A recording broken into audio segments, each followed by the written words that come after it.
Hallo und schönen guten Tag. Heute möchten wir euch gerne mitnehmen zu unserem Grenzübertritt von Mexiko nach Guatemala.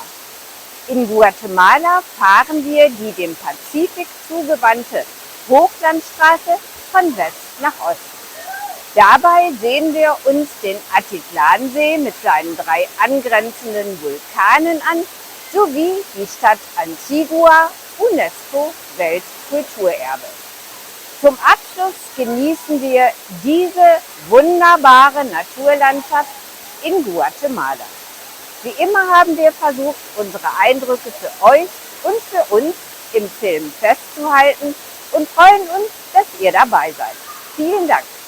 Diese Strecke sind wir von April 2023 bis April 2024 gefahren. Und das ist unser Plan ab Oktober 2024. Wir sind bereits ca. 1500 Kilometer von Mexico City bis zur Grenze nach Guatemala gefahren und passieren jetzt die Grenze. Hier erhielten wir unseren Ausreisestempel für Mexiko.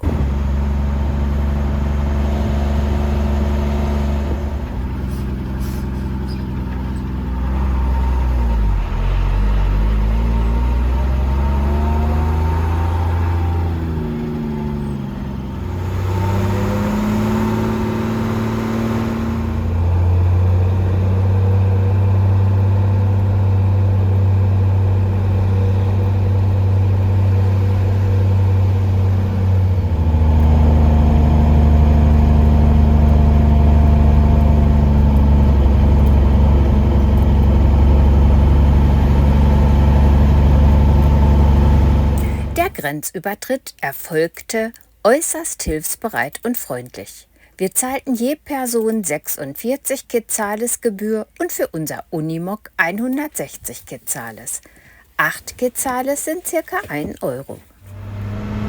Das Unimog durfte 90 Tage in Guatemala bleiben. Eine, auch temporäre Ausreise musste bei Verlassen des Landes dokumentiert werden. Wir durften uns 90 Tage in den Staaten des sogenannten C4-Abkommens aufhalten.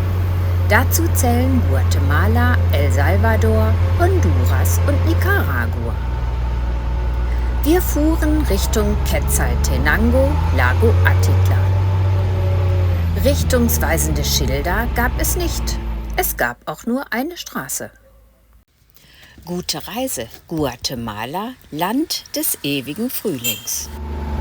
Die ca.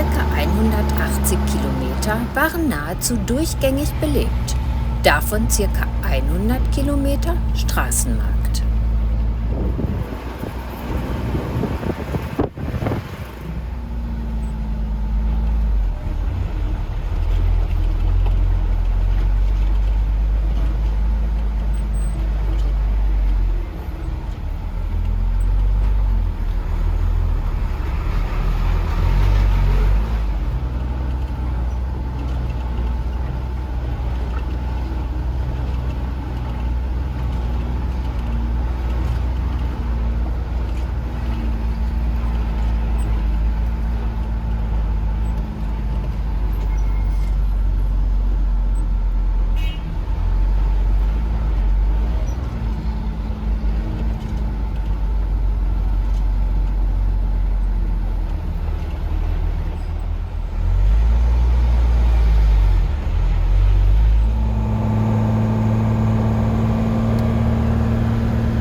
Die erste Ampel gab es hier in Quetzaltenango.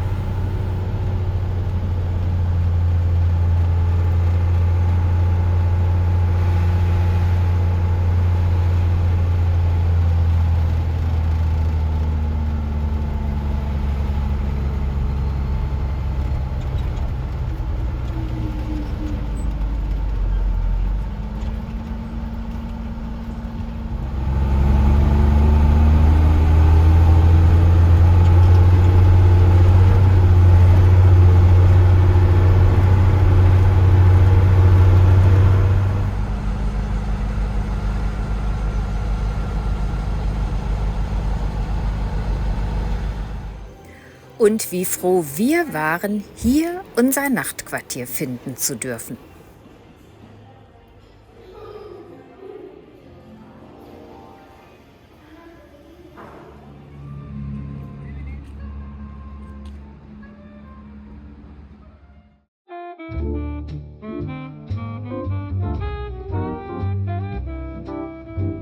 Heute fuhren wir die ca. 100 Kilometer lange Strecke von Quetzaltenango nach Panachel am Lago Atitlan.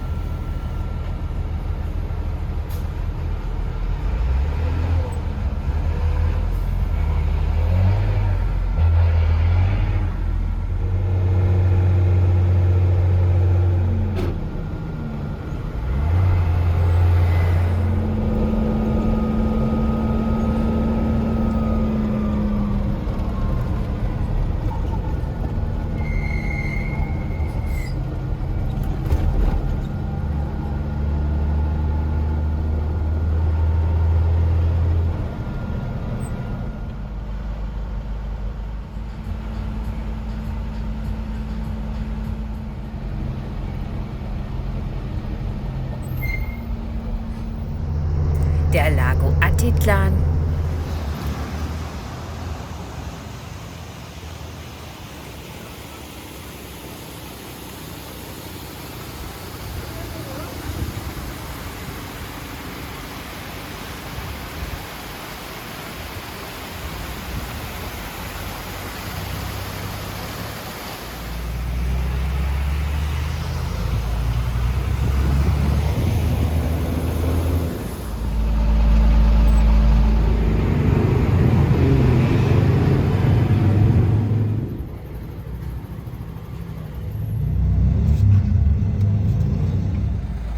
wir waren an unserem Stellplatz am Hotel Atitlan angekommen, von dem wir rechts auf den Vulkan Atitlan und links auf den Zwillingsvulkan Toliman und San Pedro schauen konnten. Und das aus einer Höhe von ca. 1500 Metern bei angenehmen 22 Grad Celsius.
Heute am Samstag war Volkswagenfest. Wir zogen es vor, nachts zu schlafen und fuhren nach Antigua.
waren in Antigua angekommen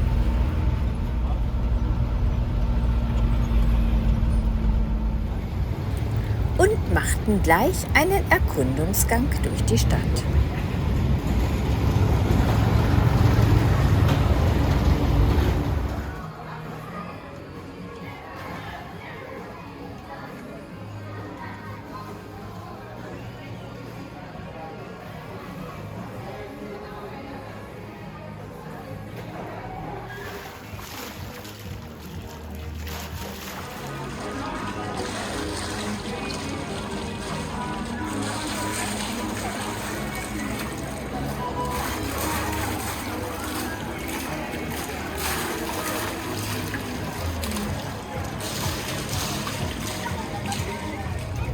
Am nächsten Tag war Flower Festival in Antigua und bereits um 8 Uhr morgens füllte sich die Stadt.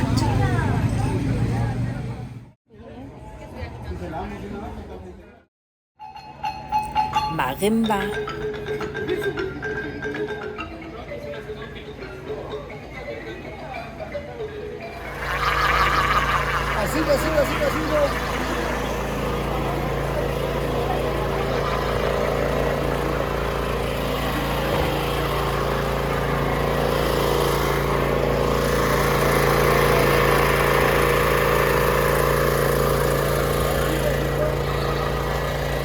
in der ganzen Stadt war Natursteinpflaster.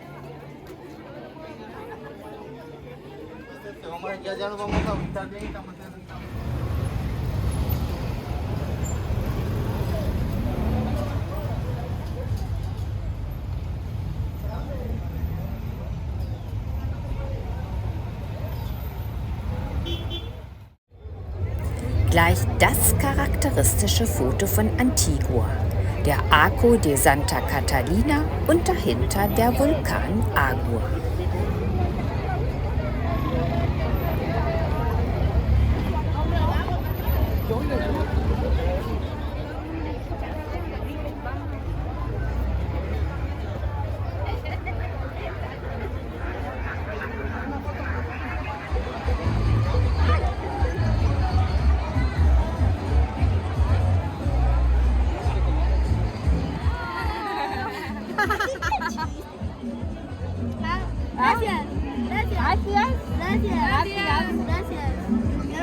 Bon dia.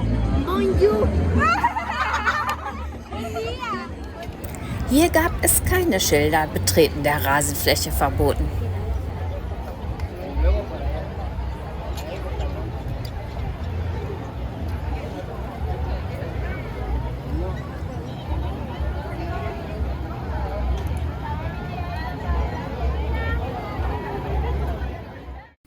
Und zum ersten Mal in meinem Leben aß ich ein Guanaba-Eis, das in Guatemala hergestellt worden war und der Verpackung Inhalts- und Kalorienangaben zu entnehmen waren. Am nächsten Tag verließen wir bei feinem Nieselregen unseren Stellplatz bei der Touristenpolizei Antigua auf der Suche nach einem Schuster.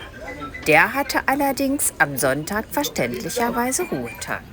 Das Flower Festival belebte noch immer sehr die Stadt und Klaus eruierte das Tabakangebot, wobei er kein Guamaltekisches fand.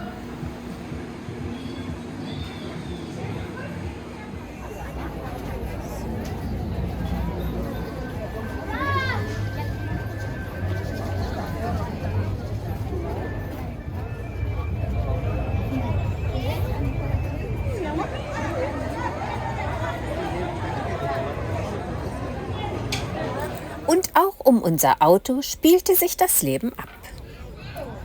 Mitten im Markt war der Schuster, wohin wir meine Schuhe am Montag brachten.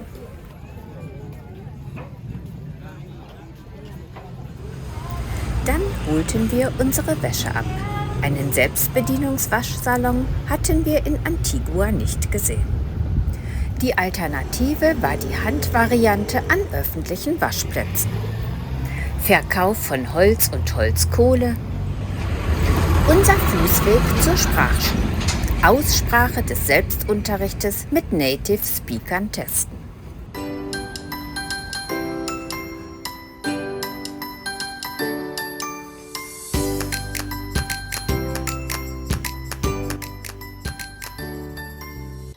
In diesem ehemaligen Klostergarten fand der Unterricht statt.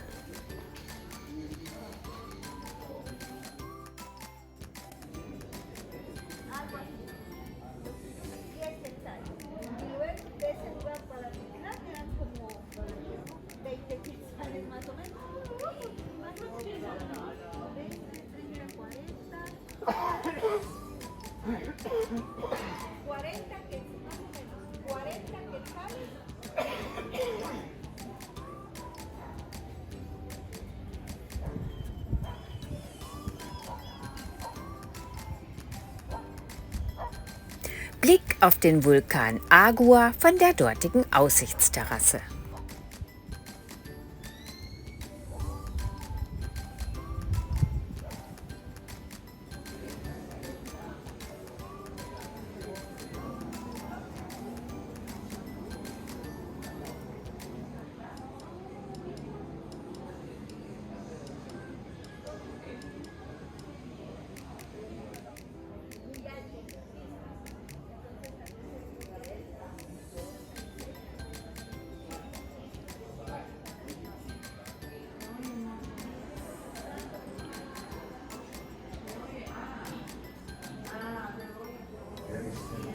Above $200.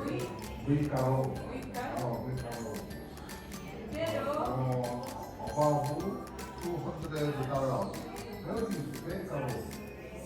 Muy caro. Am Abend gingen wir mit Thomas, den wir in Halifax kennengelernt hatten, in einem kleinen, authentischen Lokal essen, wo das Essen köstlich schmeckte und sehr nett angerichtet war. Dazu gab es Jamaika, kalten Hibiskustee aus Tongefäßen.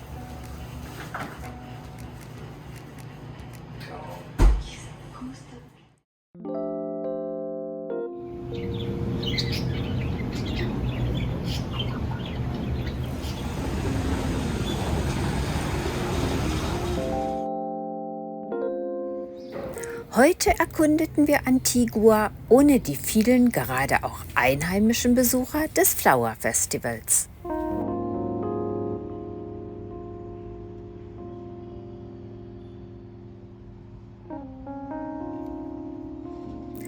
Die Iglesia de la Merced war von innen schlicht gehalten.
Und der Arco de Santa Catalina als das Wahrzeichen von Antigua.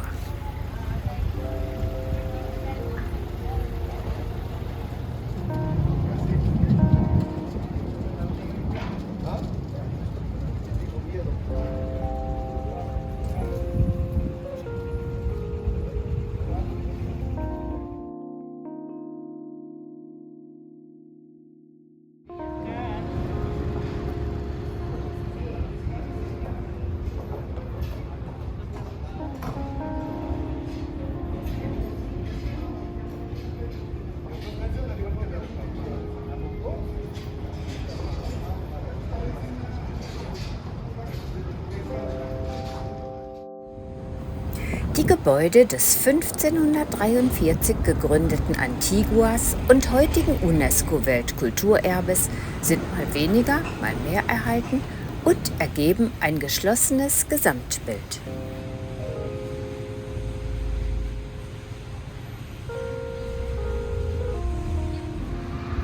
Einen guten Überblick über die schachbrettartig angelegte Stadt bietet der Aussichtspunkt Cerro de la Cruz, auf den wir nun hinaufliefen.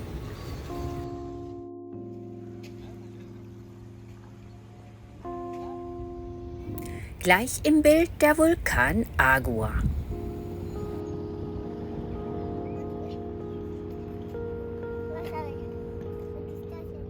It's an active one, the one that is in front. If we want to have the view of the fire volcano, which is active, but now it's a little covered with clouds, we need to go down to the balcony and turn right and look to the right. In that direction, down in the balcony.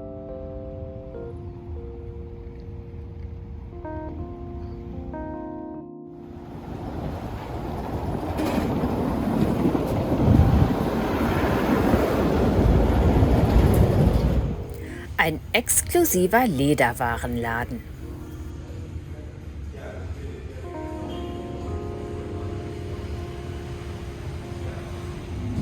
Regierungspalast am Park Central mit Kathedrale San José.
Schokomuseum.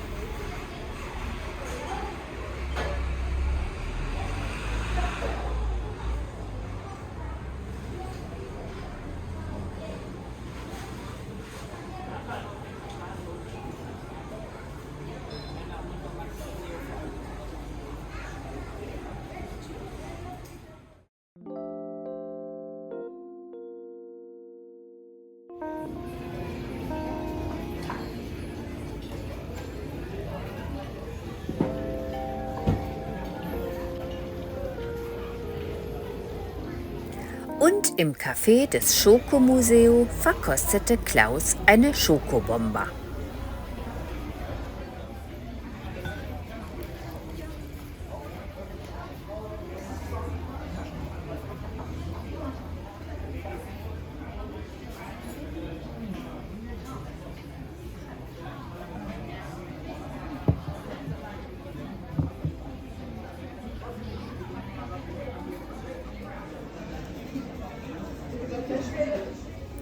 Ich trank einen Kakao Ceremonial, einen Kakao, wie er ursprünglich getrunken wurde, aus Kakaostücken, Honig, Chili und heißem Wasser. Dazu gab es köstlichen, gehaltvollen Brownie mit leckerem Eis, Sahne und Bananen. Heute war es an der Zeit, uns von Thomas und dem tollen Stellplatz der Touristenpolizei Antigua zu verabschieden.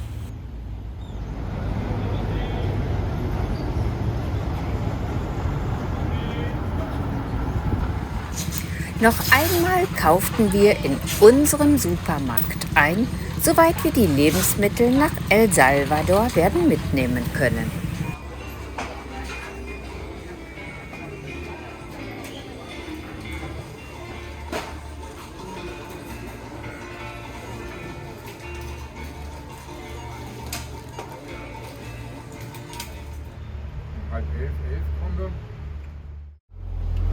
Diese Natursteinpflasterstraßen hatten bereits 500 Jahre gehalten und noch kein Ende in Sicht. Der Weg führte uns an Guatemala-Stadt vorbei in Richtung Grenze Guatemala nach El Salvador auf der Carretera Panamericana.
So, das war's für diesmal.